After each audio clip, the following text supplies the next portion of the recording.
My husband made a tough but necessary decision to distance himself from his toxic mother and sister after they shockingly demanded that we give up our dream home to accommodate his unemployed sister, her husband who struggles with gaming addiction, and their 4 children. The unhealthy dynamic between my in-laws and my husband has increasingly impacted our lives. Growing up, my husband was the clear favorite, the proverbial golden child, deeply adored by his mother, MIL. Although his father was often busy with work, his mother spent a great deal of time with him, creating a close bond.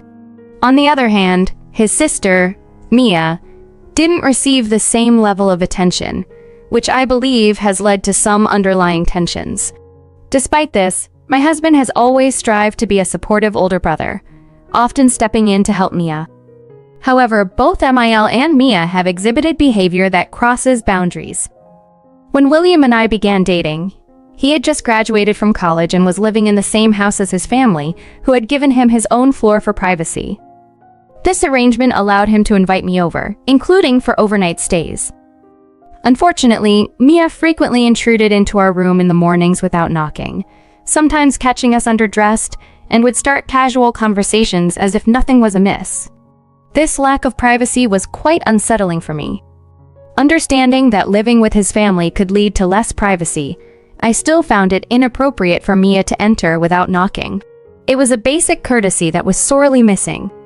I discussed this with William, and he agreed to install a lock on his door for our privacy. The next morning, Mia tried to barge in, only to find the door locked. She reacted angrily, accusing us of excluding her, and even resorted to name-calling, which was both shocking and hurtful. William explained that the lock was his idea to prevent such intrusions and maintain our privacy, emphasizing that it wasn't about keeping secrets from her. Despite his explanation, Mia blamed me for the change, claiming I was driving a wedge between her and her brother. This culmination of disrespectful and unreasonable demands led my husband to finally set boundaries with his mother and sister, prioritizing our well-being and the health of our relationship. It was a difficult choice, but necessary to protect the peace and privacy of our new life together. Dealing with confrontation is really tough for me, so when William's sister started yelling during one of my visits, I found it overwhelming and excused myself to the bathroom. From there, I could still hear her shouting while William tried to calm her down.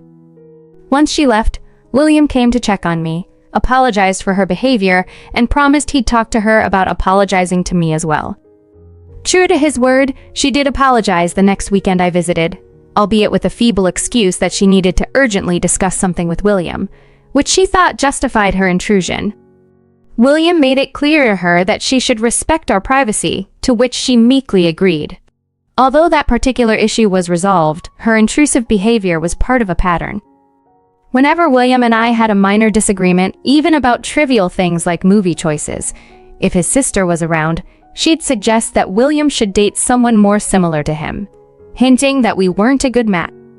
William would give her a disapproving look, but she'd just smirk in response.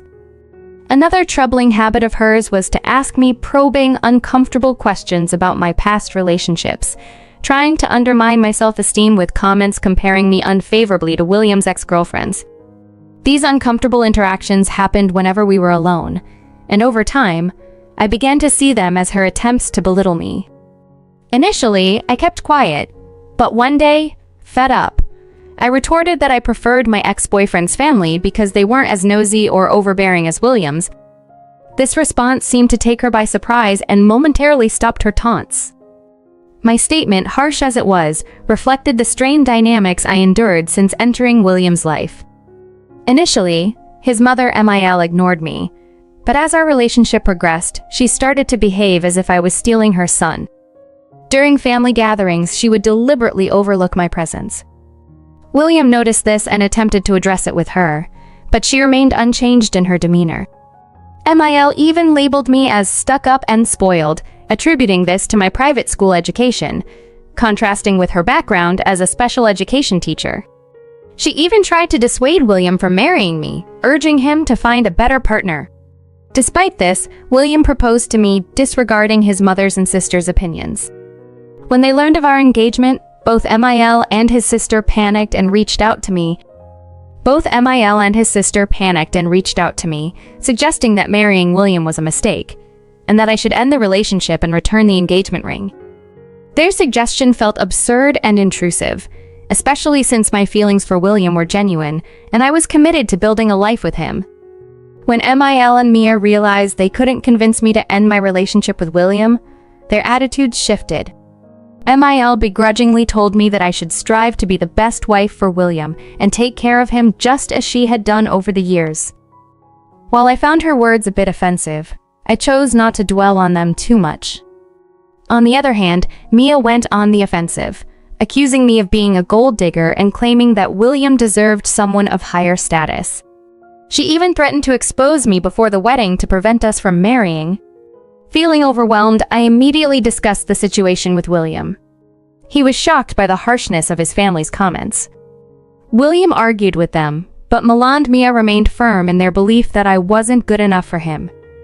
Despite their opinions, William reassured me that he loved me regardless of what his family thought.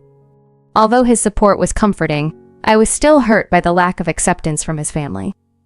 When it came to planning our wedding, William and I had decided to cover the costs ourselves. So, when Mila offered to pay for half of the expenses, we declined, explaining how hard we had worked to save for this occasion. Instead of being pleased for us, MIL took it as a slight and lamented about how she felt she was no longer needed. Fortunately, William's dad was supportive and proud of us, a stark contrast to his wife and daughter. To ease the tension, we suggested that MIL organize the rehearsal dinner, which she agreed to do. We appreciated her involvement, hoping it would mend some of the rifts. However, as the wedding approached, things took a troubling turn. Mia invited herself to dinner with us, claiming she missed her brother. Since William and I were living on our own by then, we agreed, thinking she genuinely wanted to spend time with him. William asked me if I was comfortable with her joining us, and though I was hesitant, I agreed to avoid being rude to my future sister-in-law. During dinner, Mia suddenly started discussing her disdain for cheating partners, stating they were nothing but worthless. Her comments seemed to come out of nowhere, and we were puzzled by her abrupt shift in conversation. Then Mia turned to me and asked how it felt to be a useless piece of trash. Confused, I was shocked when she began accusing me of having an affair with a coworker named Zach. William was taken aback and demanded to know what Mia was talking about. Mia triumphantly pulled out photos of me with Zach, waving them around and insisting she had caught me cheating.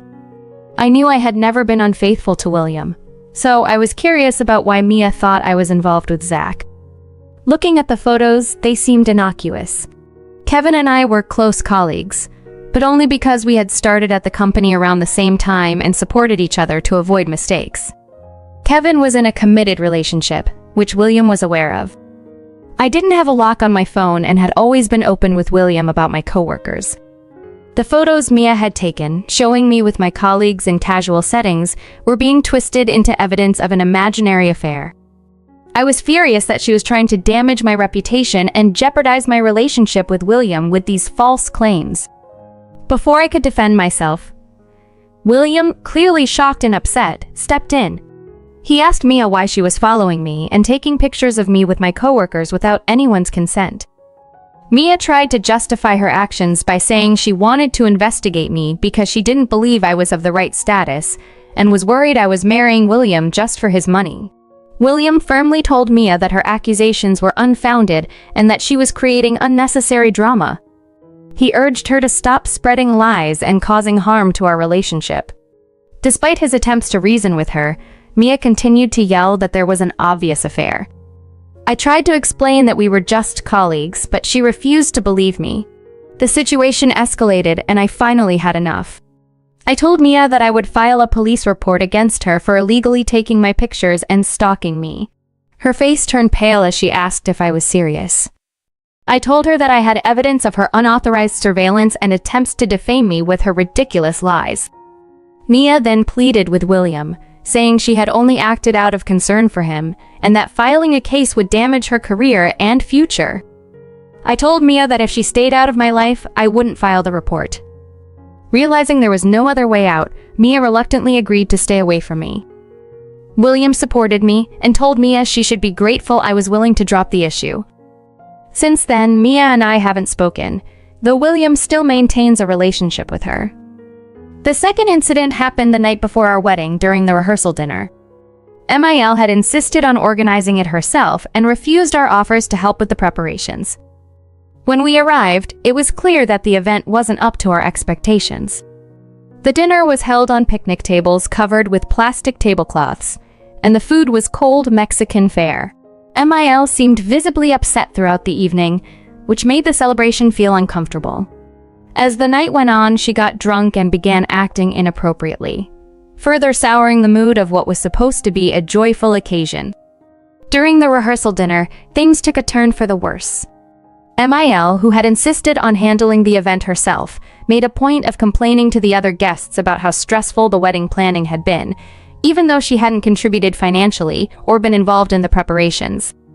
Her negative attitude and public complaints made the evening uncomfortable. Eventually, my father-in-law had had enough and decided to escort her out. Mia tried to defend her mother's behavior, but my father-in-law wasn't having any of it. The whole situation was a complete disaster, and I was worried that these two women might ruin our wedding the next day. That night, William and I had our first major argument.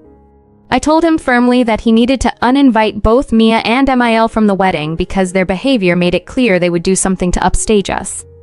William was adamant that he wouldn't do that and promised he would keep his father in check to ensure they wouldn't cause trouble. In response, I gave William an ultimatum. If he didn't uninvite his mother and sister, there wouldn't be a wedding the next day. William was shocked by my demand. I knew it sounded harsh, but I was deeply anxious about what MIL and Mia might do. I didn't want to face embarrassment in front of our friends and family on our special day. I hoped that this ultimatum would make William see just how much his family's behavior was affecting us. Fortunately, William understood and made the right choice. He called his father early the next morning to let him know that MIL and Maya were no longer invited. My father-in-law wasn't surprised and assured William that he would make sure they didn't show up uninvited. However, shortly after, MIL and Maya started calling William repeatedly, trying to convince him to let them attend the wedding. William stood his ground and told them that given their behavior towards me, he didn't feel comfortable having them at the wedding. MIL responded by criticizing me harshly, saying I was coming between her and her son, while Mia tried to reason with William as well. But William remained firm in his decision. I felt bad that William's father couldn't attend the wedding because of his wife and daughter, and I was genuinely sorry for putting William in such a difficult position. However, my feelings of guilt dissipated when I learned from William's cousins that MIL and Maya had planned to wear white dresses to our wedding. They had even suggested in a family WhatsApp group that other women wear white too, arguing that there was no reason for the bride to be the only one in white. I was appalled by how low they were willing to go to hurt me. Knowing this made me even more relieved that they were uninvited. The wedding went off without a hitch, and no one tried to upstage us. MIL and Mia stopped speaking to me entirely after that, which was a relief. They would occasionally invite William over for dinner or special occasions, but I didn't mind. My father-in-law, on the other hand, remained kind and supportive. Over the years, William and I stayed in touch with his family, even though things had been strained. We meticulously saved our money and, this year, we finally bought our very first home. We were thrilled to own such a significant property. When we had a small housewarming party, his parents and Mia came over for a visit. To avoid them, I spent the day with my own family, enjoying some quality time with my parents. The main issue began last month when, unexpectedly, my mother-in-law called me. This was a huge surprise because we hadn't spoken since William and I got married. She casually inquired about my well-being and how life was going. I was taken aback by her sudden interest, but answered her questions politely. She then asked how it felt to live in such a large house with just William and me. Her comment stung because William and I had been trying to start a family for a long time. Unfortunately, due to infertility issues, we hadn't been successful in getting pregnant. We had both come to terms with the possibility that we might not be able to have children of our own. I had even told William that if he wanted to divorce me to find someone else who could give him a family, he was free to do so. But William had always reassured me that he was committed to our relationship, and that being childless together was perfectly fine, as long as we had each other. William's family knew about our situation, so MIL's comment felt especially hurtful. She then dropped another bombshell. Mia was pregnant with her fourth child. I was shocked, especially considering her husband's lack of responsibility. William had told me that Mia's husband was unemployed and spent most of his time gaming, leaving Mia to juggle multiple part-time jobs while he did nothing around the house. Despite numerous conversations with her about leaving him, Mia never took action. MIL continued, suggesting that since Mia could no longer work through her pregnancy, it would be a good idea for us to give up our house. She claimed that the house was too big for a childless couple like us, and that Mia and her family deserved to live in a larger home. Since MIL didn't have the space at her own house, she proposed that Mia and her family move in with us. I was stunned by this request and struggled to find the right words. I asked MIL if she was joking, but she insisted she was serious. She felt that we should make room for Mia and her family. I tried to explain that this was our home, and the idea of someone moving in with us so suddenly, without even asking for our consent, was both intrusive and unreasonable. Despite my efforts to make her understand, MIL and Mia seemed to be pressing the issue, showing no regard for our feelings or boundaries. It was clear that they were more focused on their own needs than on respecting our new home and our space. My mother-in-law had already spoken with William about her request, and to my disbelief, William had agreed to it. This struck me as odd because William and I always shared everything with each other. I was certain that if he had agreed to let Mia and her family move in with us, he would have told me about it. I was taken aback that he had made such a significant decision without consulting me first. I told MIL firmly that since the house belonged to both William and me, he couldn't give permission on his own. No one could move in without both of us agreeing to it. To find a compromise, I offered to host Mia and her family for a few days, but I made it clear that I wouldn't agree to have them live with us permanently. MIL responded by yelling at me, saying that as a dutiful daughter-in-law, it was my responsibility to make space for Mia and her family. She even suggested that if I complied with her demands, all our past issues would be forgiven. In frustration, I shot back, saying, "Sure, I'll be happy to let them stay, but since we're still paying for this house, I know Mia and her husband won't contribute to the mortgage or the bills.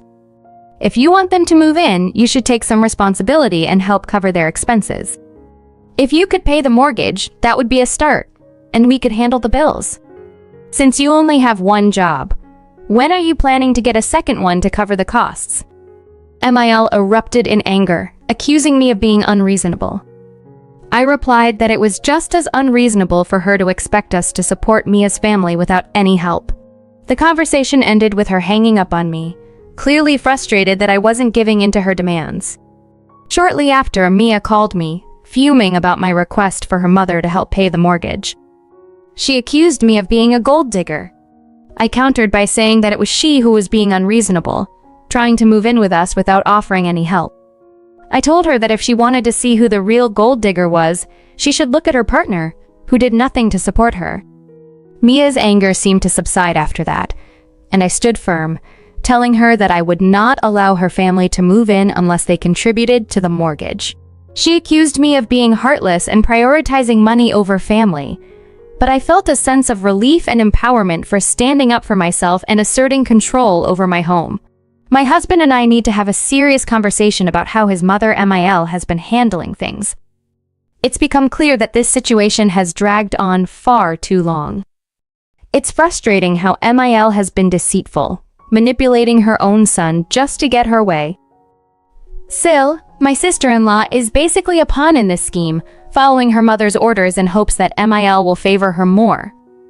MIL has always been very partial to William, and now SIL is just playing along with whatever her mother wants, seeing it as a way to benefit from us. In this scenario, SIL stands to gain a lot since she would rely on us to cover her bills and take care of her children, while her husband, who doesn't contribute, does nothing. I'm waiting for William to return from his travel blogger so we can discuss this in person. This isn't something I want to handle over the phone. It's too important. It's been 5 days since, as planned, when William returned, we finally had the chance to sit down and talk. I explained to him everything that had happened with his mother, how MIL had called me, demanding that we give up our house for SIL and her family. William was clearly shocked and unaware of the full extent of the situation. He only knew that his sister was pregnant but had no idea MIL would make such outrageous demands. I told William firmly that I needed him to handle this situation with his mother because I couldn't manage it on my own. He agreed and called MIL in front of me to confront her about her deception. When William asked why she had lied and taken matters into her own hands, MIL tried to backtrack. She claimed she hadn't exactly lied but believed he would have no problem with SIL moving in, so she decided to approach me directly. William stopped her and asked why she assumed he'd be okay with it. MIL explained that because he and SIL were close, she thought he'd want to help her by allowing her family to live with us. Hearing this, I felt a mix of frustration and resignation but stayed silent, allowing William to handle his mother. William firmly told MIL that we would not allow SIL, her husband, and their 4 children to move in with us. He said she had no right to force us into such a situation, and that if SIL needed help, MIL should take responsibility herself. MIL started yelling, claiming that SIL really needed support and trying to argue that since we had a large house, it would be easy for us to help out. She even suggested that, since I was childless, helping SIL's children could be fulfilling for me. I was stunned by her insensitivity, but the real shock came when I saw William's reaction. He was visibly enraged and told MIL that it was unacceptable to use my personal situation against me to coerce us into taking care of SIL's family. He firmly stated that his father, Stephen, didn't want any part of this and that our home was not a solution for SIL's housing issues. William made it clear that MIL had overstepped and that we would not be manipulated into taking on this burden. William was fed up with how his sister and mother were treating us. He was done with the disrespect and manipulation. When MIL tried to minimize her actions and backtrack, William didn't hold back. He told her that despite his efforts to maintain a good relationship with them, their behavior towards me was unacceptable. He said that our home was our private space and anyone who disrespected me also disrespected him. With those firm words, he ended the call, leaving no room for further discussion. Since then, he's had no contact with MIL or SIL. Stephen did reach out to talk to William and, after hearing the full story, understood why William made such a tough decision. He called me to apologize on behalf of his wife, but I assured him it wasn't his fault. It's been an eventful 3 weeks. Many people suggested installing security cameras around my house to prevent any unwanted visits from MIL and SIL. I followed their advice, ordered cameras online, and set them up around the property. As luck would have it, they decided to show up last weekend while I was home alone. I saw them on the camera feed and immediately called William. He said he was on his way. When I opened the door, there they were, MIL and SIL, looking furious. They demanded to be let in, but I stood my ground. I told them they could speak to me from outside and refused to let them enter. MIL started shouting, accusing me of being heartless, greedy, and selfish. I calmly told her that this was our home, and they had no right to barge in uninvited. MIL continued her tirade, unaware that every word was being recorded by the cameras. I reminded her of our previous conversation and reiterated that I wouldn't give up our home for SIL and her family. I told her that if she had more to discuss, she would have to wait for William to return. SIL began yelling about how I was breaking up the family and being stubborn. She claimed I was a gold digger, trying to take her brother away from them. I informed them that everything they were saying was being recorded and that I would use the footage to obtain a restraining order against them, which would keep them at least 60 feet away from our property. Their eyes widened in shock at the threat. MIL yelled that I wouldn't dare take such action, but I smirked and told her that if they didn't leave immediately, she'd be receiving a legal order very soon. This threat seemed to scare them into leaving, and SIL's protests faded as they retreated from our property. MIL and SIL were insisting that I was overreacting and that their visit wasn't a big deal. Just as their accusations were getting more intense, William arrived. He walked up to us with a calm demeanor and immediately asked MIL what they were doing here. When MIL rushed to hug him, he gently but firmly pulled away and repeated his question. SIL tried to justify their presence by claiming they were here to confront me because they believed I was trying to control William's life. She argued that they were just trying to address what they saw as my interference. I couldn't help but roll my eyes at how absurd their excuses sounded. William cleared things up quickly. He told them, in no uncertain terms, that he was the one who had decided to cut off contact with them.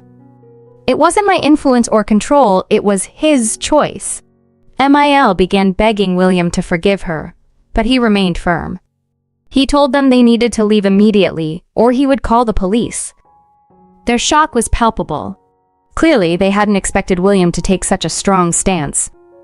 William warned them that if they ever showed up at our house again, we would not hesitate to call the police and have them removed by force. Their faces fell as they realized he meant business. But William didn't care. He was resolute, and I felt a deep sense of relief seeing him finally stand up for us. Once they left, still visibly angry, William reached out to his father, Stephen. Stephen was just as stunned as we were by MIL and SIL's unannounced visit. He agreed that we had been right not to let them in and expressed his own frustration with their behavior. I'm confident that with William taking such a strong position, MIL and SIL won't dare to come back. If they do, I'm prepared to contact a lawyer and issue a formal notice. It's been a tough situation, but I'm glad William is now fully aware of how toxic his family is. I hope this is the last update I'll need to make, as I'm eager to move on and enjoy a peaceful life with my husband.